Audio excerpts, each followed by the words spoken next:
guys, Witchbone here. Finally doing my review on the Nicoletta Ceccoli decks, the Tarot and the Oracle. Been a long time coming with these decks. When they first came out, I don't know if when they very first came out, but when I first saw them a while back, I think it was last year, I think I took one look at them and I just said no, not for me. The artwork didn't really register with me. I just didn't think that it was me. So I just kind of put it on the back burner. I was like, probably not going to get this deck. Whatever. It kept popping up, and now a year later, I'm going through the cards on the internet looking, and I'm like, wow. The images are just so subconscious pulling. Like, they really speak to you. So I went ahead and I traded my Oracle of the Oddities 2nd edition. I really wasn't connecting to it anymore. I found myself just using it for pictures, and I really wasn't reading with it. It just didn't, the readings just weren't really deep, I guess. I know a lot of people love that deck, and I'm not knocking it. I mean, it's beautiful artwork, but for me, I was just kind of done with it. So I traded that for Oracle and the Tarot.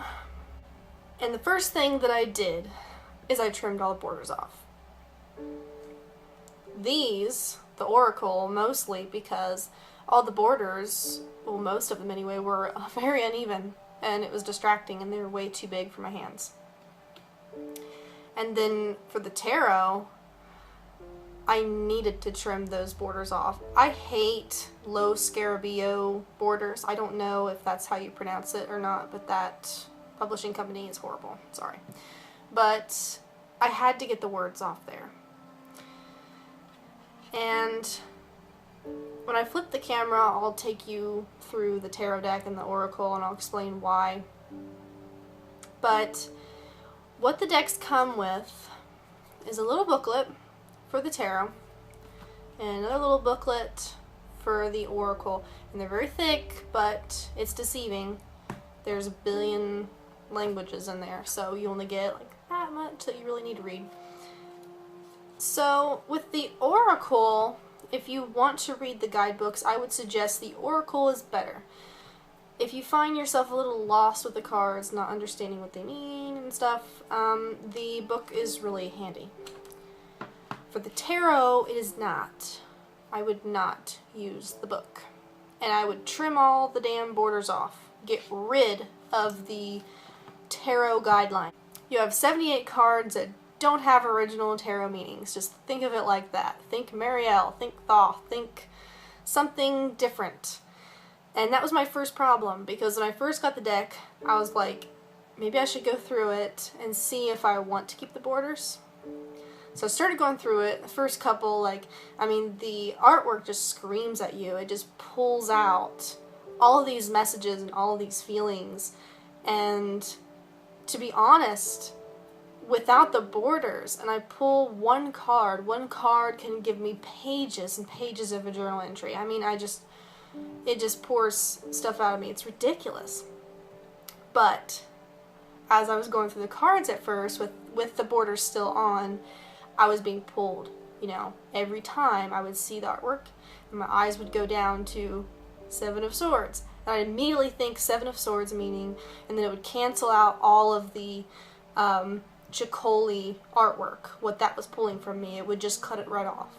So I was like, I can't have this. I immediately cut the borders off after that. It was a good decision to do that.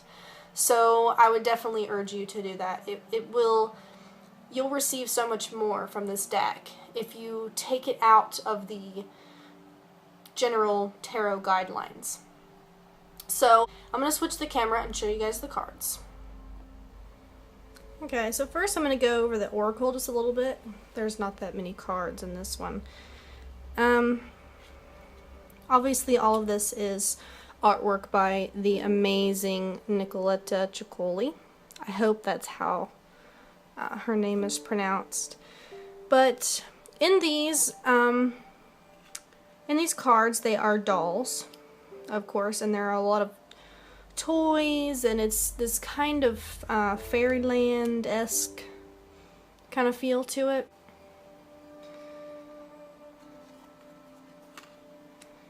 And some of it is very cute, and then some of it is very horrific. I just love that whole sweet and dark aspect to her decks. A lot of them have this very like Alice in Wonderland look to it. It's really, really cool. Got a lot of Candyland feel, a lot of weird creatures. But I believe that these were not originally formatted for tarot or oracle, and then the publisher just kind of gained rights to the artwork and put them in a deck themselves. Which is one of the reasons why I didn't like to go by the book and I didn't like to go by the original tarot guidelines. Now, a word about the annoying bullshit that was going around with these decks. A lot of people were getting these decks and they were getting a little uncomfortable at some of the imagery. I guess their biggest complaint was they were upset that these little girls were being put into what they called sexual or promiscuous scenes, and I don't get that at all. I feel like a lot of people project their sexual insecurities onto things like this, and I mean, I will say, for one, not all artwork is here to make you feel comfortable. I'm sorry, it's just not. And this particular card is about curiosity. And it's also about making sure that you're not oversharing. It has nothing to do with anything sexual. And then, you know, this was another card that people had a problem with. And there's milk coming out of her breast going into the rabbit's mouth. And since when is breastfeeding provocative? And the last point I will make is, it seems that the people that have a problem with this deck have a problem with other decks that they take way too literally. You know, you're going to have to learn art interpretation when you're reading cards, especially when you're reading cards. If you keep looking at all of artwork into this very linear and literal way, you're never going to be able to pull the correct messages that it's receiving. So it's important that when you read cards, and there are so many different kinds of artists out there, and there's so many different kinds of artwork. And that's why I love tarot decks. That's why I have so many, because I fall in love with the different kinds of artwork. You know, the Nicoletta Ceccoli artwork is totally different from the artwork of the Hidden Waters Tarot, and that beautiful type of artwork is completely different than the Shadowscapes or the Deviant Moon. And it's beautiful to compare and contrast all these different types of interpretations and art styles and see how they pull out what messages from our subconscious. But that's what I love about her deck is, you know, as you're looking at the images, they're so unrealistic, obviously, that they force you into a non-linear mind. And if you remember in my other video, my little shadow work exercise video, if there are cards that are making you feel uncomfortable, they're the ones that you need to get out more and meditate with. And those are the cards you need to bring out in your daily practice and journal with them. Find out what is it about the card that makes you uncomfortable and why that is. A lot of people just get rid of decks for that reason. And when you do that, it tends to eliminate any kind of self-growth. It limits you. So this is the Oracle. And we'll go ahead and move over to the Tarot. It's very small after I trimmed it. Perfect travel size. This is my journal deck. Like, this is the epitome of journaling decks. And I'll take you through some of the cards. It's all, you know, the same kind of artwork. Love that. Some of them are very tailored to tarot. So, for instance, like you'll see the Fool, it has that very full feel. Like whenever you pick it up for the first time, you'll know which one it is. And even the High Priestess is the same way. It looks very traditional. But the rest of them, they don't really fit in that format. So I just had to trim them. And you know, along with any deck, without the borders, it shines brighter and you can focus more. I hate borders. I don't know why anybody puts borders on decks anymore. I haven't met anyone who's liked borders. Pretty much everyone I've met says they just tolerate them if they're okay, and then just cut them off if they're obscene. But, and this was the original Page of Cups, but just absolutely gorgeous. Look at that. It's supposed to be Snow White and the Seven Dwarfs. And she's got like a little apple there. It's just awesome. And this is a very girly deck. I would say this is a very womanly deck. If you're looking for that kind of woman power, if you've been through a lot as a woman, this deck is excellent to help you call yourself back. And to me, this artwork and these dolls and these figures, they represent our inner woman, our inner self. And you can see the reflection of you shining back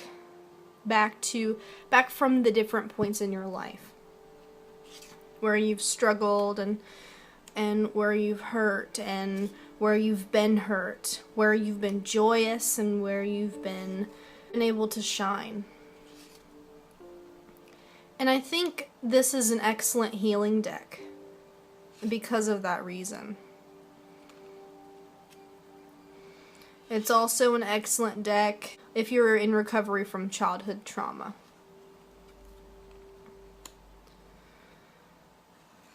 But it's a very honest deck. And the images are 1,000 leagues deep. I mean, like I said before, I can just pull a card and just journal about it. And I normally just pull one card and leave it on my desk all day. And I love taking this deck with me. I love this one too. You'll find that a lot of the cards, they just work really well reversed too. You get a totally different aspect from it. It's beautiful. This one originally was the Moon card. And there's the Fool. You can definitely tell it's the Fool.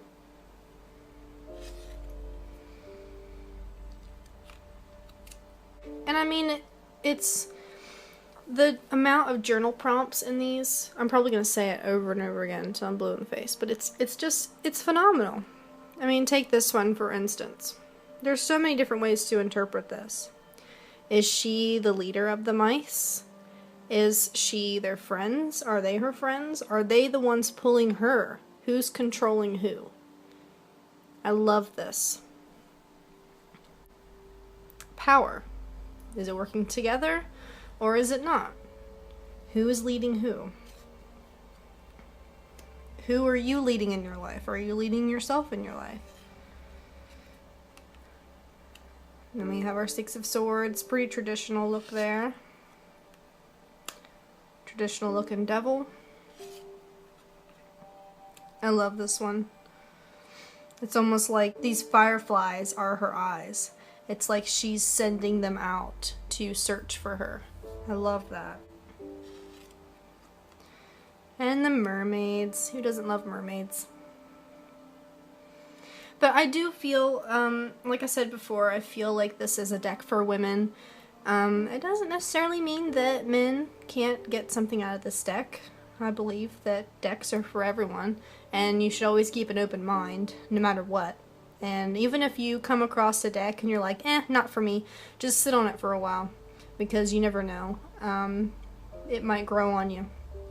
But I do feel that this is definitely a very feminine energy, and it's less like goddessy and all that shit. It's more like just your internal woman.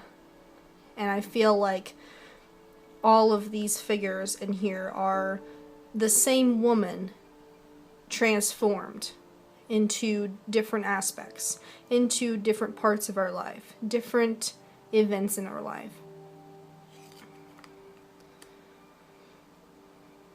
I mean, you can pull a card and just look at it and go, yes, I've felt that. I love this. This was the Magician. It's just absolute transformation. It's transformative power at its best. This was one of the cards that I journaled with for days. It's just absolutely gorgeous. You know, we got this was, I believe, the Eight of Cups. And the way that I read with this was very similar, but also kind of different. You have all these black birds in the cage that are her skirt, that are in herself. Now, when you look closer, there's no door. And she doesn't necessarily look sad, but none of these figures necessarily look happy either. It's kind of the trick that we women do, don't we? We have a look on our face that's completely different than what we are on the inside. And I like how she's holding this bird. But it looks like he's got a string attached to him. So she's still holding on to him. So in all these birds, they're not resting in here comfortably. They're just all flying around like madness, and she needs to let them out, but she can't. And we've all had those horrible emotions that just deteriorate us. And they lead to depression. And we go back to it, and we feed off of it, and we know it's awful, but we confide in ourselves, in our bad memories and our bad feelings, and we don't dare let go of them. And it doesn't make sense to people when you tell them that, but it's hard to let go of them. And that's what I feel the energy of that card is about. And this card just really reminds me of like Little Miss Muffet. There's so much beauty in this deck.